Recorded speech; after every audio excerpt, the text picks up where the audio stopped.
안녕하십니까. 행복한 아침 이재용입니다. 안녕하세요. 정예인입니다. 오늘은 1월 6일 화요일이고요. 새해에 여러 가지 계획들 세우셨을 텐데 작심 3일 안 되고 어떻게 지금까지 잘 유지하고 계십니까? 네, 새해 다짐이 잘 지켜지지 않는 이유에 대해서 알아봤더니요.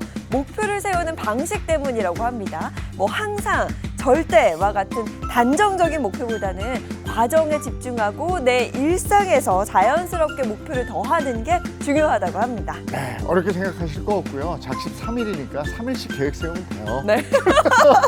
3일씩 새롭게 세우면 3일씩 하다가 1년이 되는 거죠. 네, 새롭게 세운 계획 1년 끝까지 가져가시기 바랍니다. 네, 여러분의 새로운 계획을 응원하며 화요일의 행복한 아침도 밝고 활기차게 시작해 볼게요.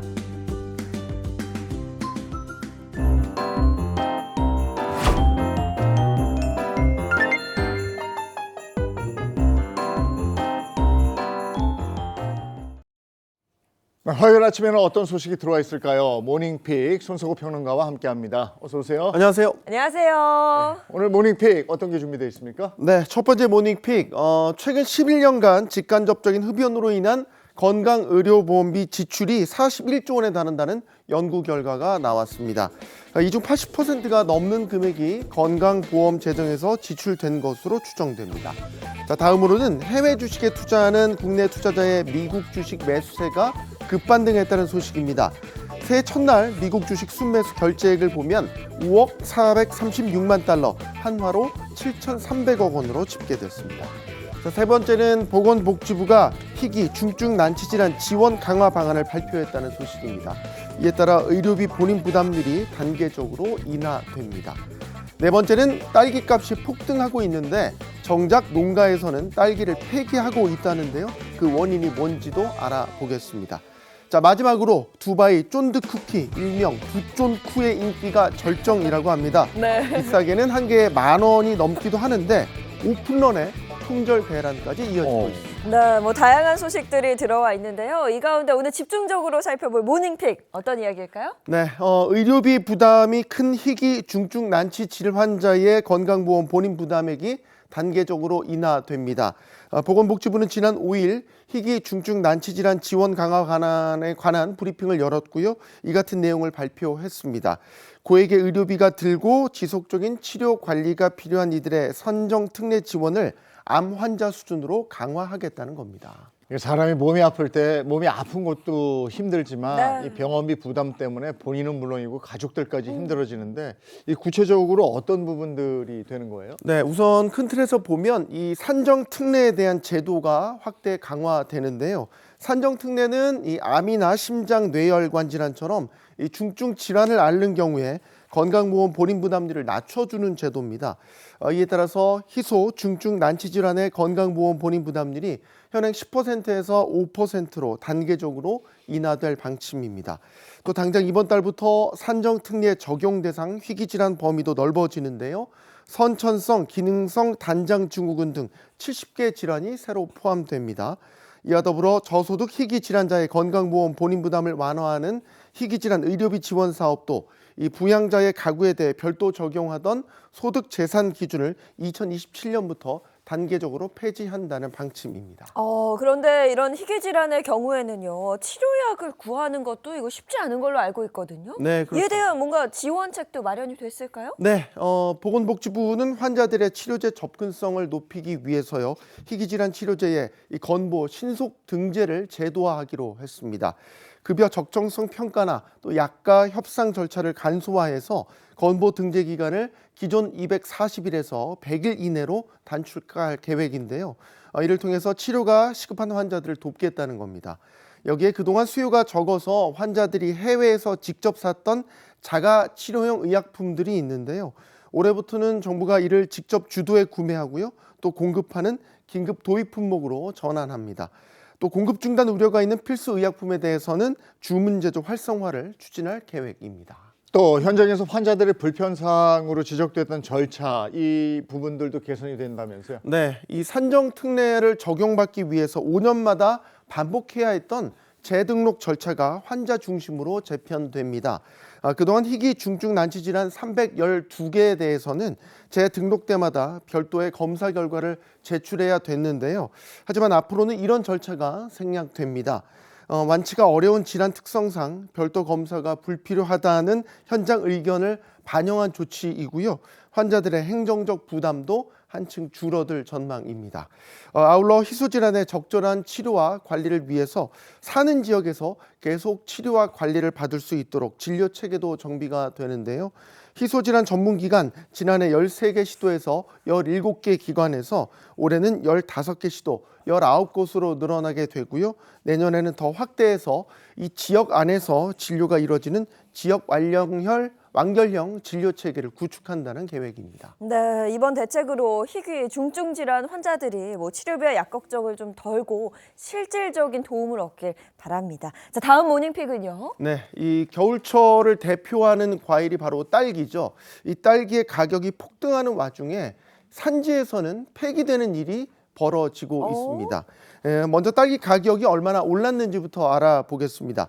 한국농산식품유통공사 조사에 따르면요, 지난 2일 기준 딸기 소매 가격 100g당 2,820원으로 집계됐는데요. 이 가격은 지난해 순평균 2,430원보다 약 16%가 오른 수준입니다. 같은 날 딸기 중도메인 가격도 45,980원으로 지난해 대비 약 36% 상승했고요. 평년보다는 40%나 높은 가격입니다. 딸기값이 폭등했는데 또 한 곳에서는 딸기가 버려진다. 이게 버려진다? 참 희한한데 먼저 오르는 거예요. 딸기값이 40%나 폭등했다고 그랬는데 이유는 뭐예요? 네, 아무래도 이제 겨울철에는 딸기 수요가 늘어나게 되죠. 아마 지난 연말에 예쁜 딸기로 장식된 케이크를 사서 가족들과 나눠 드셨던 기억들이 있으실 겁니다. 이렇게 연말부터 연초까지 이 케이크 장식용 딸기 수요가 늘고 있고요. 카페나 베이커리 업계 중심으로 이 딸기 디저트 판매가 확대되고 있는 게 딸기의 가격 상승을 견인했다는 분석입니다. 이로 인해서 중품으로 평가받는 딸기 가격이 상품 수준으로 올라가기도 했습니다. 네, 그런데 이렇게 가격이 오를 만큼 딸기를 찾고 있는 사람이 많은데 왜 농작에서는 딸기가 버려지고 있다는 거예요? 저 아이러니한 일이 벌어지고 있는데요. 이 한 매체 보도에 따르면 최근 딸기 농가에서 이 수확한 딸기를 그대로 폐기하는 사례가 잇따르고 있습니다. 하청 계약에 따라서 이미 이 수매된 물량이 제빵 음료 같은 가공업체들로 이어지지 못하면서 하루 수백 킬로그램씩 딸기를 버리거나 아예 출하를 포기하고요. 밭을 갈아엎는 농가들도 늘고 있습니다. 그렇다면 가공업체에서 왜 산지 딸기를 찾지 않는 것일까가 중요한데요. 바로 가공용 수입 냉동 딸기가 그 자리를 차지하고 있기 때문입니다. 이 가공용 수입 냉동 딸기의 가격, 국산 딸기의 절반 수준에 불과합니다. 이로 인해서 지난해 가공용 딸기 수입량은 16,000여 톤으로 전년 대비 30% 이상 증가하면서 가공시장을 빠르게 잠식해 가고 있습니다. 저렴한 가격에 수입 냉동 딸기가 들어오니까 우리 딸기가 밀린다 이런 얘기고 네. 또 다른 이유도 있다면서요? 네, 전문가들은 이 국산 딸기의 생산비 구조를 지적하고 있습니다. 한국농촌경제연구원에 따르면요, 이 양액 비용이라든지 인건비 같은 생산비 부담이 커지면서 국산 딸기의 가격 경쟁력이 크게 떨어지고 있다는 점을 지적하고 있습니다. 수입산과의 가격 격차를 좁히기 어려운 구조 속에서 산지마다 따자마자 버리는 딸기가 늘어나는 악순환이 반복되고 있는 거죠.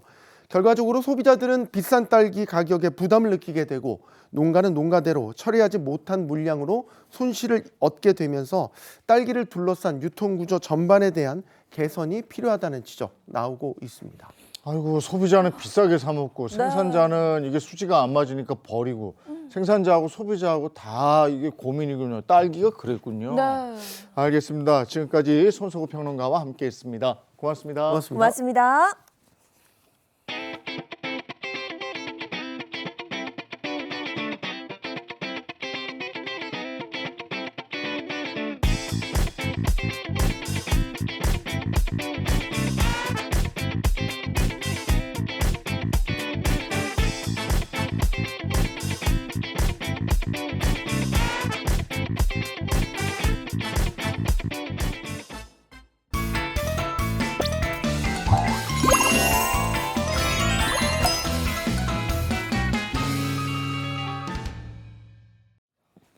네, 이번엔 돈에 대한 다양한 궁금증을 풀어드립니다. 화요일의 경제 레시피 뭐니 시간입니다. 네, 새해에도 변함없이 함께합니다. 금융 아이돌이죠. 머니보이즈 김현우 소장 그리고 신인선 씨와 함께합니다. 어서 오세요. 하나, 둘, 셋. 안 오는 건지 못 오는 건지 오지 않는 사람아 짜자자자잔짠 돌아와요. 국내장에 그리운 내 형제여. 야, 돌아오세요. 너무 아니, 좋지 김현우 않아요? 소장님 노래 잘하셔요. 어쩐지 목을 엄청 신인선 씨가 푸시더라고요. 가수니까 그렇다 쳐도 아침에 엄청나게 트레이닝을 시킵니다. 새벽부터. 아니 근데 아유, 죄송합니다. 애절하게 지금 돌아와 달라고 그러는데 네. 지금 저 소장님 얘기를 들어보니까 알겠어요. 국장으로 돌아오는 그렇죠. 국내장에 어. 앞서 이제 모닝픽에서도 살짝 이제 네. 힌트가 나갔었는데 관련된 이야기를 하려나 봐요? 네, 그렇습니다. 요즘 외환시장과 주식시장에서는 이들이 돌아오기를 진짜 목이 빠져라 기다리고 있습니다. 바로 이제 해외 투자자, 서학개미라고 하죠. 이 해외 주식으로 빠져나간 자금이 어느새 수백조 원 규모고요. 이 돈이 다시 국내로 들어오느냐 마느냐가 올해 외환시장과 국내 증시의 중요한 변수로 꼽히고 있습니다. 그래서 오늘 머니 시간에서는 정부가 서학개미를 동학개미로 어떻게 변신시킬 수 있을지, 이런 마련한 방안은 뭔지, 그리고 실제로 투자자 입장에선 이 제안이 정말 솔깃한 선택지가 될 수 있는지 한번 관련 내용 차근차근 짚어보겠습니다. 자, 과연 서학개미는 돌아올 수 있을까요? 자, 구체적인 내용 알아보기 전에 먼저 톡방 열어서 궁금증 확인해 보겠습니다. 톡방 열어주세요. 예인개미 작년에 미장으로 돈 좀 벌었다며? 아이, 무슨 소소하게 가방값 정도 벌었어. 와. 인성개미 수익 좀 봤어? 나는 동학 서학 다 잡아보려다가 손절 좀 했지.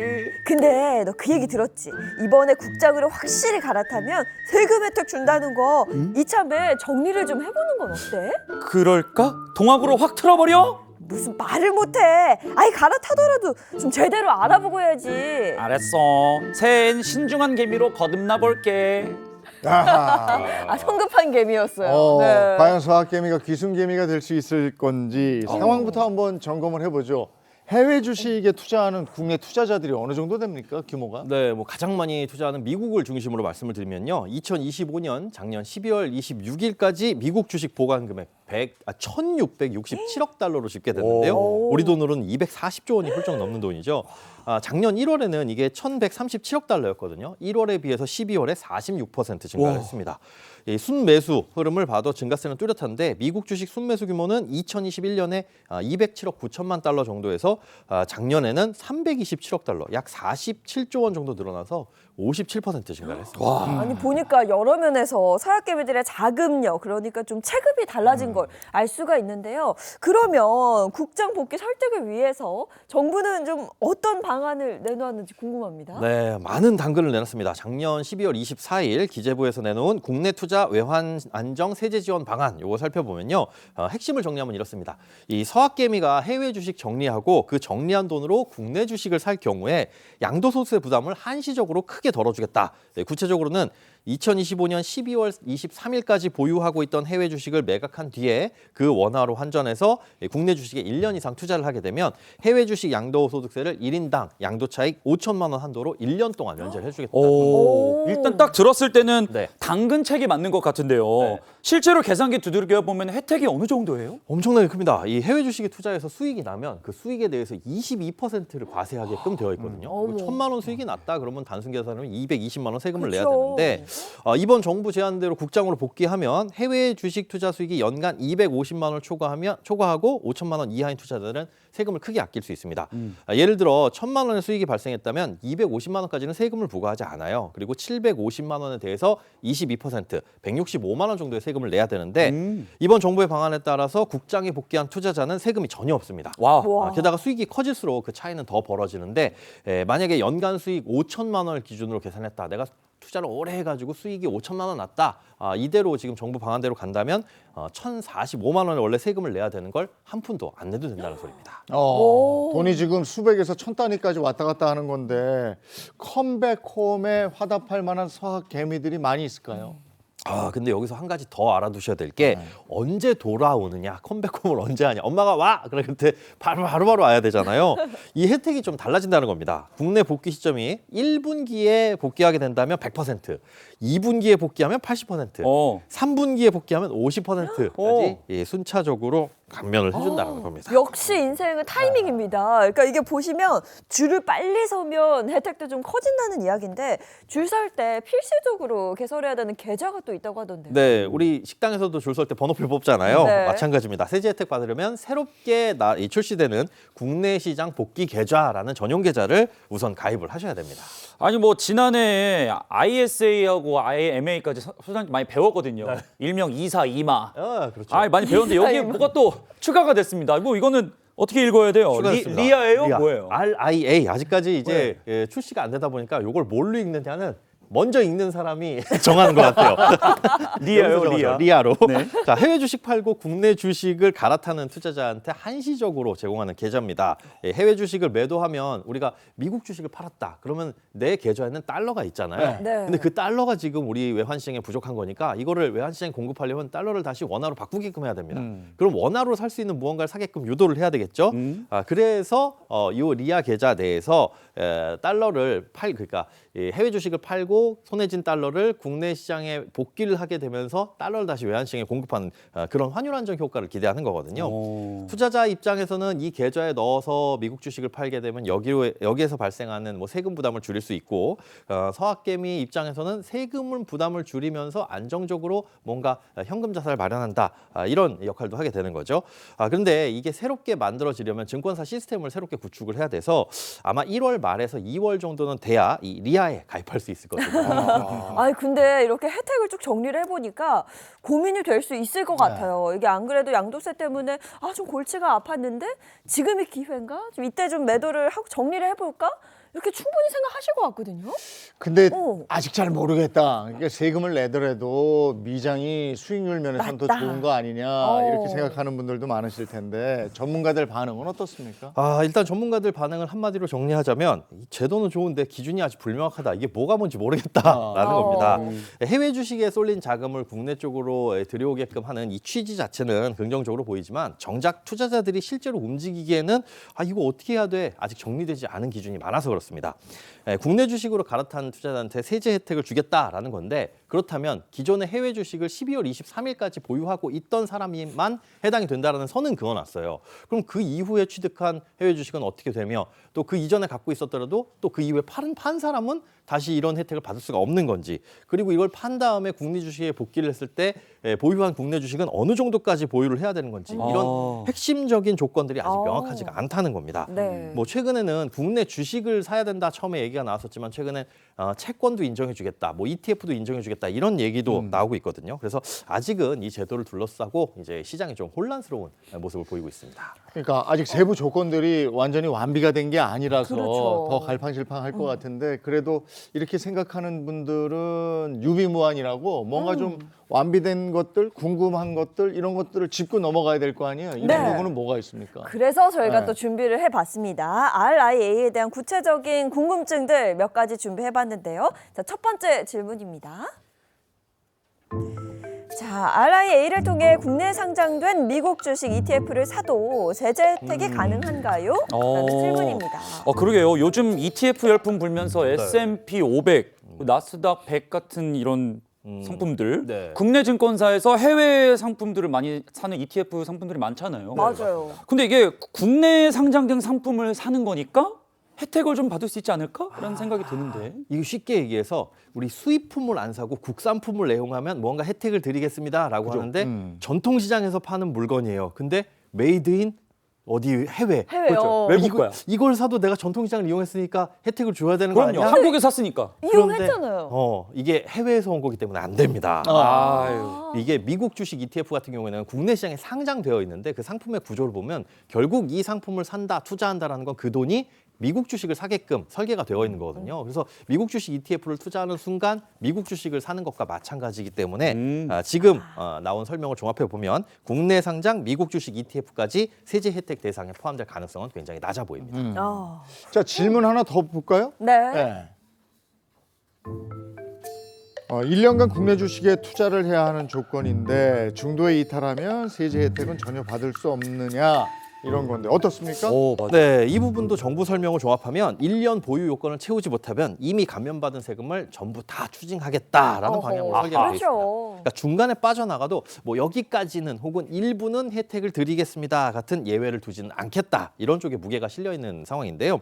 다만 앞으로 나올 조세특례 제한법 개정안이라든가 시행령에서 부분 환매라든가 잔고 변동 어쩔 수 없이 또 팔아야 되는 경우들도 있잖아요. 이런 허용 범위를 어떻게 규정할 것이냐에 따라서 세부 내용은 조금 달라질 수 있습니다. 그런데 이 관련 조건이 까다롭지고 뭐 복잡해질수록 일부 서학개미들은 아예 안 해. 나 국내 복귀 안 해. 이렇게 생각을 할 수도 있잖아요. 그렇죠. 그리고 또 다른 일부는 제도 취지를 벗어난 이른바 꼼수 전략을 시도할 가능성도 있다. 이런 아, 그렇다. 뭐 이거 무조건 있을 것 같은데 예. 구체적으로 제도의 취지를 벗어난 꼼수 전략 뭘 어떻게 이용한다는 거예요? 네, 체리피커, 체리피킹이라는 용어 있죠. 이 체리 농장에서 잘 익은 체리만 골라딴다 이런 건데요.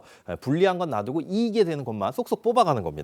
이 체리피킹이 이번 RIA 제도와 연관해서 지금 일부 커뮤니티에서 공유가 되고 있는데 한마디로 계좌만 바꾸는 식입니다. 그러니까 지금 정부에서 취지는 해외 주식 팔고 그 돈으로 국내 주식 사세요. 그럼 달러가 공급되겠지라고 생각하는 건데 해외 주식과 국내 주식을 모두 갖고 있는 사람 입장에서 예를 들어 해외 주식을 500만 원어치, 국내 주식을 이미 500만 원어치 갖고 있는 사람이 해외 주식 500만 원어치를 RIA 계좌로 갖고 와서 팔고 국내 주식을 바꾸고 기존에 갖고 있던 국내 주식은 다시 해외 주식을 그냥 사버리게 되면 세금 혜택 챙기고 내가 보유한 건 국내 주식 500, 해외 주식 500 그대로 보유하게 되는 거죠. 그러네. 이렇게 되면은 겉으로는 복귀한 것처럼 보이지만 계좌만 바꾸는 형태로 세금만 감면되고 자산 흐름은 크게 바뀌지 않고 외환 시장엔 달러도 공급 안 된다 이런 게 있어서 세수만 줄어든다라는 우려들도 하고 있습니다. 네, 뭐 관련된 이야기들이 커뮤니티에서 공유가 되고 있다고 하니까 보완책이 꼭 마련이 돼야겠고요. 그러면 이어서 마지막 궁금증도 확인해 보겠습니다. 자, 이런 서학개미라면 국장 복귀를 한 번쯤 검토해봐야 좋을 듯하다. 조언을 좀 해주신다면 어떤 얘기할 수 있을까요? 네, 일단 미국 주식이 수익이 크게 났어요. 그래서 조만간 이거 매도를 해야 되는데라고 생각하고 계시던 분들은 성급하게 매도하지 마시고 조금 기다려보시라라고 말씀을 드려보고 싶습니다. 또 당장 매도한 자금을 바로 써야 되는 게 아니라면 RIA가 실제로 출시된 다음에 구체적인 내용을 보고 판단하셔도 늦지 않다는 거죠. 현재 논의되고 있는 방향을 보면 국내 주식뿐만 아니라 국내 채권 혹은 주식이나 채권형 ETF를 보유를 해도 세제 혜택을 주겠다라는 방향으로 검토가 이어지는 것 같으니까 일단은 상황을 좀 주시하면서 기다려보시는 게 좋을 것 같습니다. 이런 제도가 나오는 게 이제 치솟는 환율을 잡아보겠다 뭐 이런 얘기잖아요. 네. 근데 어떻게 이게 아직 뭐 성급한 건데 실질적인 효과가 있겠습니까? 일단 지난 3분기 말 기준으로 개인 해외 주식 잔액이 1,600억 달러 수준입니다. 정부 생각으로는 이 중에 10%만 국내로 복귀를 하더라도 200억 달러 정도의 달러가 공급되지 않겠느냐라는 기대인데요. 하지만 해외 주식을 사고 지금 매도해도 될 만큼의 충분한 고점이라는 인식도 따라 붙어야 되고 그리고 나서 국내로 돌아왔을 때 과연 내가 투자할 수 있는 대상이 어떤 것들이 있고 얼마나 투자를 해야 되는지 그런 제약사항도 투자자들에게는 굉장히 중요한 부분이라서요. 이 제도가 환율의 뭐 레벨을 바꿀 수 있다기보다는 환율 변동성이 큰 국면에서 약간은 완충제 역할을 해줄 수 있는 그런 제도를 작용하지 않을까 그렇게 보고 있습니다. 네, 알겠습니다. 오늘 머니머니는 여기까지 하겠습니다. 이현우 소장님 고맙습니다. 감사합니다. 네, 김현우 소장님 고맙습니다. 김현우 소장.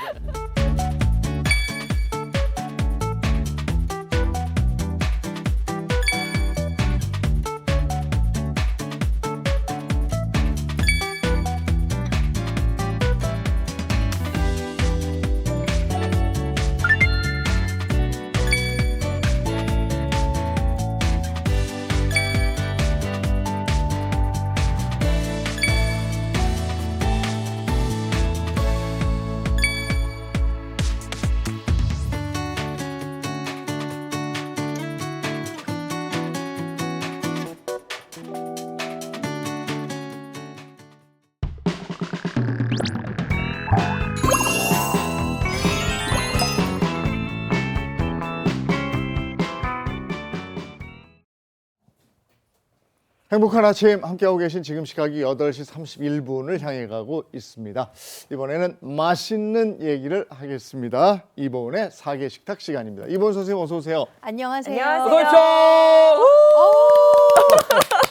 2026년 들어서 이보은의 4개 식탁 오늘 첫날입니다. 맞습니다. 우리가 한 해 내내 소원하는 게 있다면 바로 건강이죠. 건강이죠. 그럼요. 그 붉은 말의 해를 맞이해서 굉장히 붉은 말이 힘차고 열정적이잖아요. 네. 그 말처럼 건강하게 생활하시라고 오늘 아주 속 편한 우거지 건강 요리 한 상을 준비를 했습니다. 오, 우거지. 맛있겠다. 우거지 하면은요 식이섬유가 풍부해서 장 건강에도 좋고요.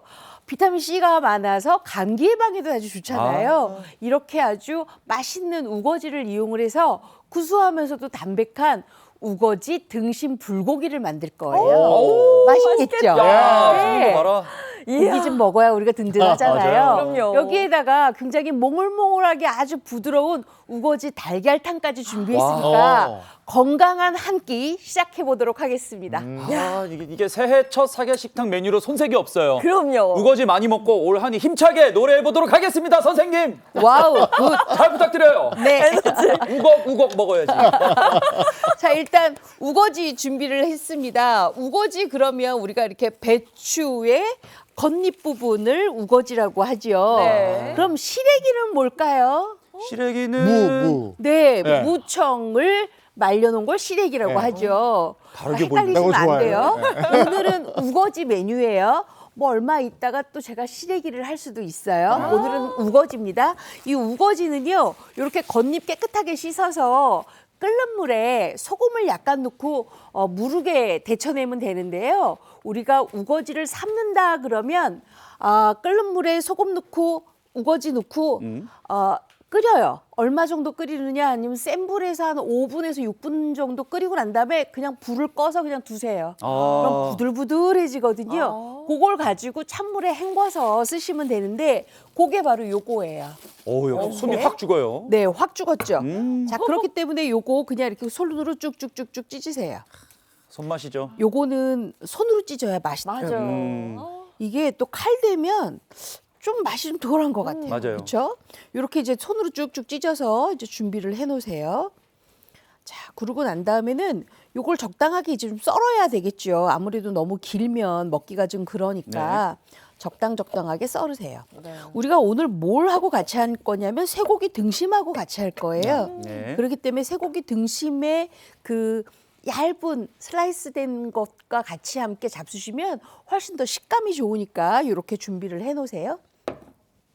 자, 그 다음에 준비할 건 뭐냐? 바로 이제 소고기를 준비를 할 겁니다. 고기 좋아요. 네, 고기를 준비를 할 건데요. 고기를 이렇게 불고기감으로 이렇게 준비를 해놨어요. 그랬으면 요걸 조금 썰어야 되겠죠. 자, 제가 좀 썰어 놓겠습니다. 얇게 슬라이스 된 걸로 준비하는 거죠. 그쵸. 네. 불고기감으로 아무래도 집에서 이렇게 불고기감을 썰려면 조금 힘들잖아요. 그럼요. 그러니까 우리가 등심을 구입하고 난 다음에 요거 불고기감으로 얄푼얄푼하게 썰어달라고 하시면 이렇게 조금 적당하게 썰게 되겠죠. 그래서 요거를 이제 볼에다가 이제 담아요.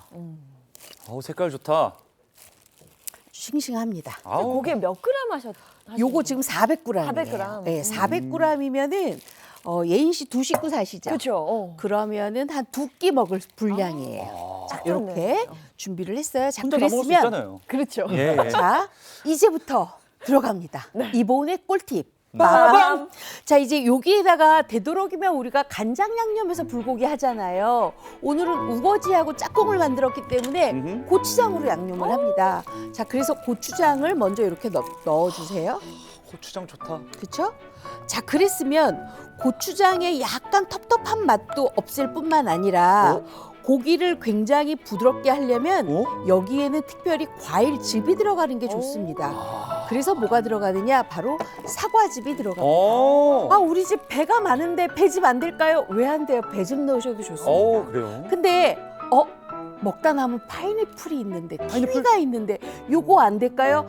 삑! 그건 안 됩니다. 왜냐하면 연육이 너무 많이 돼요. 그렇죠. 그래서 나중에 고기가 풀처럼 없어집니다. 그렇기 때문에 사과하고 배는 오케이. 파인애플, 키위는 안 돼요. 안 돼요. 자, 이렇게 사과 올려주세요. 자, 그 다음에 여기에다가 마저 다진 마늘을 넣고 아예 밑간을 해버리세요. 이렇게. 선생님, 근데 사과즙이 없으면 뭐 사과 주스 같은 거는 안 돼요, 선생님? 근데요, 제가 보니까 우리의 시판되는 사과 주스에 다 뭐가 좀 들어 있어요. 되도록이면 그냥 착즙한 사과 주스 사과즙? 원액이 좋아요. 네네. 그래서 만약에 사과는 있는데 사과 주스가 없다. 그럴 경우에는 강판에 조금 갈던가 아니면 믹서기에다가 조금 가는 게 좋은데 믹서기에 가르려면은 또 수분이 있어야 되잖아요. 네. 그래서 사과를 약간 아주 잘게 썰고 난 다음에 우리가 요 메뉴에 다시마 우린물을 넣을 예정이에요. 다시마 우린물 한 3큰술 정도만 넣고 갈아서 쓰시면 될 것 같아요. 야, 이게 별걸 돌발 다 질문을 해도 알려줍니다. 네. 뭐 물어보면 다 말해주세요. 아니 제가 지금 보니까 다 있는 것 같은데 사과즙이 집에 없어서 그걸 여쭤봤는데 또 이렇게 명쾌하게 또 답을 주시네요. 자, 이렇게 해서 요거 이렇게 조물조물 묻혀주세요. 자, 그러면 인선 씨, 우리 요리 잘하는 인선 씨, 정당진 제가 인선? 요거 묻혔어요. 예. 얼마나 재우면 맛있을까요? 제가 봤을 때 네, 지금 우리 방송 시간 지금 8시 36분이거든요. 네. 육자 빼고 30분 어때요? 30분. 네. 아, 거의 맞췄어요. 그래? 맞았어? 20분에서 30분 재우면 딱 좋은데 오. 저는 어제 저녁에 시간이 좀 있길래 요거를 미리 좀 재워놨어요. 그래서 아. 냉장고 안에 넣어놨어요. 깨울 시간이네요. 이렇게 하셔도 괜찮습니다. 네. 이렇게. 근데 만약에 나는 시간이 없어서 바로 그냥 묻혀서 바로 재움을 할 거예요 하시면 20분 정도 하시는 게 좋아요. 자, 이렇게 다 준비가 됐으면 우린 또 뭘 준비를 해야 되냐면 요거 양파를 좀 썰어서 준비를 해야 되겠죠. 양파 꼭 양파 들어가야죠. 한 반 개 정도 써시면 좋아요. 네. 양파 반 개 정도 썰어서 놓고요. 여기 또 그리고 볶으면 단맛이 된단 말이죠. 네, 만약에 집에 바로 양파가 없을 수도 있잖아요. 네. 그럼 대파 흰 부분 넣으셔도 괜찮아요. 어. 이렇게.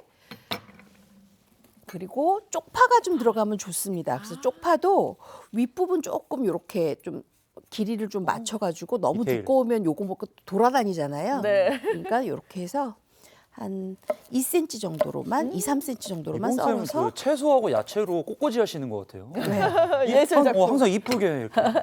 자, 그 다음에는 청양고추 들어가면 조금 낫겠죠. 그래서 맛있죠. 청양고추도 이렇게 해서 좀 어슷어슷하게 썰어서 준비를 해주세요.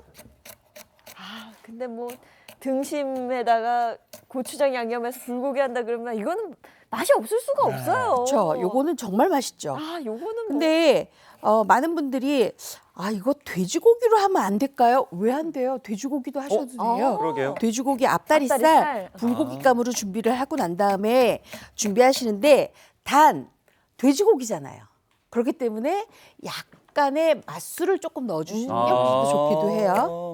재울 때 이렇게 요거까지 이렇게 같이 넣었어요. 돼지고기 때도 사과 좀 넣어도 되나요? 그럼요. 어. 네, 넣습니다. 괜찮습니다. 예. 자, 그랬으면 불을 좀 켜놓고요. 네. 달달달달달. 켜놓고 제가 또 제 특급 비법을 좀 알려드리려고 그래요. 보은쌤 항상 따라다니는 거죠? 자, 보통 이제 우리가 보면 기름을 두르잖아요. 예. 오늘은 기름을 두르지 않아요. 오? 그럼 뭘 두르느냐? 바로 다시마 우린물을 넣어줘요. 한 컵만. 볶는데? 그리고 그리고 여기에다가 생강청을 요렇게 넣어주세요. 그러면 생강청의 단맛도 있고 생강에 약간 그 뭐랄까요? 그 알싸한 구수한 게 있잖아요. 그래서 요걸 이제 끓여요. 네. 끓이고 나면 여기에다가 뭘 넣느냐 하면 양파, 우거지, 그다음에 재웠던 고기를 넣고 볶아요. 네. 근데 제가 오늘 고기를 조금 미리 아까 좀 양념을 해놨어요. 네. 왜냐하면 딱 20분을 재워야 맛있거든요. 그래서 이렇게 미리 재워놨어요. 드디어. 색깔이 좀 다르죠. 네. 보세요. 금방 한 야. 거하고 아무래도 숙성한 거하고. 왜냐하면 더 맛있어 보여. 연육의 정도가 달라서 그래요. 그래서 이렇게 준비를 하세요. 그러고 난 다음에는 이제 끓죠. 끓었으니까 이따가 넣어요. 살짝 끓으면 바로 넣네요. 네. 그리고 이제 재웠으니까 깨워야지. 이것도 넣어요. 어. 요게 뭐죠? 바로 우거지죠. 우거지. 우거지도 맛있는 향. 넣어요. 생강이 난다. 그리고 우거지가 뭘 하느냐? 열리면. 바로 여기에다가 양파도 썰어놨던. 넣어주세요. 아까 이렇게. 저건 무조건 맛있죠. 근데 저 다시마 우린물을 저렇게 넣는 게 또 네. 신기하네. 다시마 우린물을 넣게 되면은요. 기름을 안 넣어도 되니까 기름지죠. 왜냐하면 소고기에서 지방분이 나와요. 네. 네. 그렇기 때문에 이렇게 해서 이제 볶으시면 돼요. 신기하다. 그렇게 볶으면 끝 아니에요, 선생님? 그렇죠. 볶음은 끝인데 제가 요거 할 때 요거랑 같이 먹으면 아주 좋은 메뉴가 있어요. 바로 아까 제가 우거지 준비했잖아요. 네. 우거지에다가 달걀만 풀면 되는데 자, 요거는 제가 오늘 아무래도 생방송이 조금 급하다 보니까 예. 2개를 못하고 알려만 드릴게요. 네. 네, 알겠습니다. 달걀을 곱게 풀어요. 거기에다가 뭘 넣냐 하면 바로 다진 마늘 조금 하고 새우젓 국물을 넣으세요. 그러면 아주 맛있는 달걀탕으로 만들어 줄 수가 있거든요. 그래서 보글보글 우거지 송송송 쓸어서 다시마 우린 물에다가 끓인 다음에 달걀을 한번 주라를 쳐요. 이렇게 가늘게. 네. 그렇게 해서 바로 나중에 쪽파만 하면은 아주 맛있는 우거지 탕이 만들어지거든요. 자, 이렇게 이제 볶아야 돼요. 옆에 보세요. 제가 이렇게 볶았어요. 야, 이거구나, 맞죠? 완성이. 오, 맛있겠다. 여기에다가 와. 참기름 하고요. 예. 참기름. 그다음에 깻가루 하고요. 그다음에 후춧가루만 넣으면 돼요. 후춧가루까지요. 네. 맛이 상상이 돼요. 상상이 되겠죠? 네. 네. 자, 이렇게 준비가 됐어요. 와, 향기가 직접 와서 맡아보니까 장난 아니네. 훨씬 더 맛있겠죠? 아. 자, 그랬으면 제가 불고기 먼저 좀 드릴게요. 네. 아, 저거 우거지랑 해가지고 막 볶아서 먹으면 진짜 맛있죠. 향기.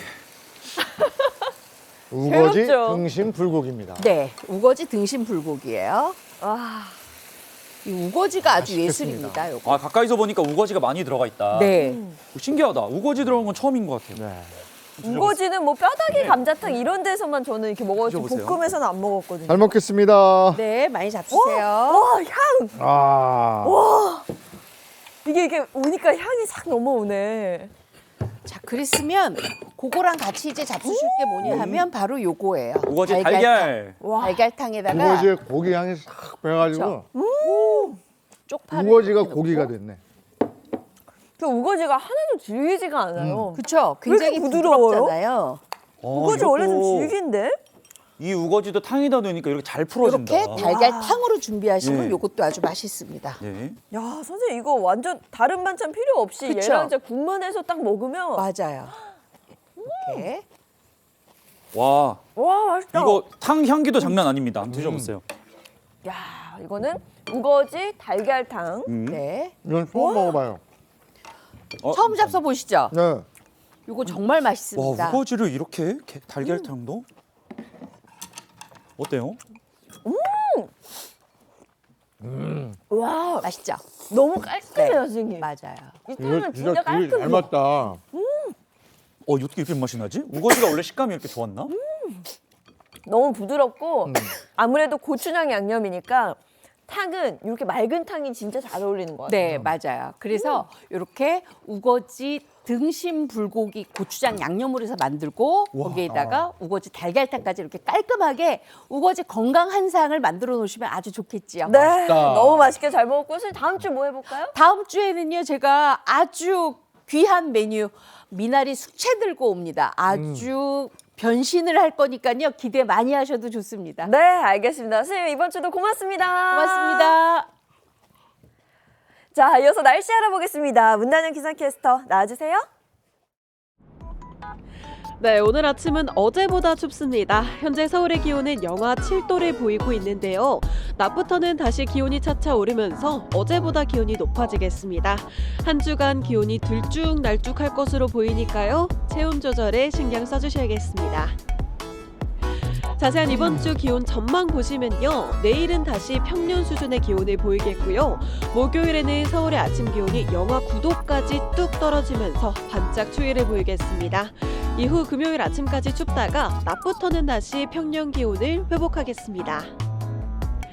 서울을 비롯해 경기 남부 곳곳과 동쪽 지역, 전남 동부를 중심으로는 여전히 건조특보가 발효 중입니다. 바람도 약간 강하게 불고 있어서 화재 예방에 각별히 신경 써주셔야겠습니다. 오늘 하늘은 전국 대체로 맑다가 차차 흐려집니다. 늦은 밤부터는 강원 북부와 제주에 비눈이 시작되는데요. 이 비눈은 내일 새벽에 경기 동부와 충북, 전북을 중심으로 확대됩니다. 그 전까지 오늘은 비눈 소식 없이 공기질도 깨끗하겠습니다. 오늘 한낮 기온 보시면요. 서울이 4도, 광주와 대구가 7도, 부산이 10도까지 올라서 한낮 기온이 훌쩍 올라 일교차가 크게 벌어집니다. 이번 주 금요일 밤 중부지방을 시작으로 토요일에는 전국 대부분 지역에 비눈 소식이 들어있습니다.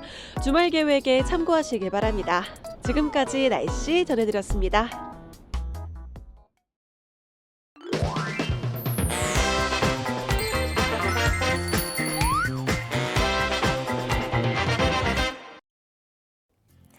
지역 곳곳의 다양한 정보를 전하는 다정한 예인씨 시간입니다. 대규모 미디어아트 행사 2025 서울라이트 광화문이 지난 4일 성황리에 막을 내렸습니다.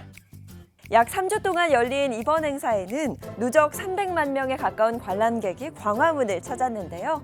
특히 지난해 마지막 날인 31일에는 신년 카운트다운 행사가 열리며 서울라이트 광화문의 피날레를 장식했습니다. 총 9개 기관이 참여해 광화문 전역의 5개 광고물 자유 표시구역에 설치된 디지털 사이니지를 활용한 카운트다운 쇼를 동시에 송출한 이번 행사는 한복 패션쇼, 광화문 패션 로드를 비롯해 다양한 공연도 함께 펼쳐지며 시민들의 눈과 귀를 사로잡았습니다. 시 관계자는 2025 서울라이트 광화문은 단순한 미디어아트 행사를 넘어 시민들에게 특별한 순간과 새해의 희망을 전하는 자리였다고 전했습니다. 이번 주에는 기온이 들쑥날쑥해요. 네. 추웠다가 또 좀 풀렸다가 그래서 건강관리 더 신경 쓰셔야 돼요. 네, 오늘 아침에 오늘 깜짝 놀라서 너무 춥더라고요. 오늘도 옷 따뜻하게 챙겨 입으시기 바랍니다. 좋은 하루 보내시고요. 저희는 내일 아침 8시에 돌아올게요. 행복한 아침, 행복한 하루 되십시오. 고맙습니다. 고맙습니다. 즐거운 하루의 세상 Play the next channel A